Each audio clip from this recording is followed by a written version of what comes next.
Hey everyone, welcome back to Crazy Tech Tricks. In this video, I will show you how to check for corrupted files on Windows 11 if your PC is running slow, crashing, showing error or some apps are not working properly. So let's get started. So firstly click on Start menu and search for command prompt. Now right click on command prompt and select run as administrator. Then click on yes. Now type this command sfc slash space slash scan now, then enter. Windows will now scan your system files and check for any corrupted file. This process may take a few minutes, so wait until it finishes.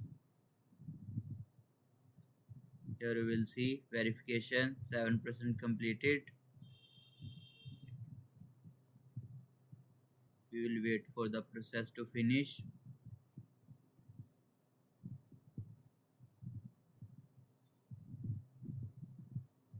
Here you will see it almost completed. So wait for another 2-3 seconds.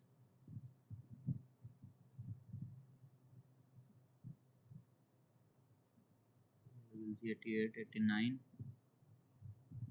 Here you will see 98%, 99 and 100. After the scan is complete, Windows will show the result. If any corrupted file found, Windows will try to repair them automatically. Like Windows Resources Protection did not find any integrated violation. It means no corrupted files will find Windows. Once finished, restart your computer and check the if problem is fixed. And that's it. This is how you can check for corrupted files on Windows 11. If this video helped you, make sure to like the video, share it with your friends. Don't forget to subscribe for tips and tricks. Thanks for watching.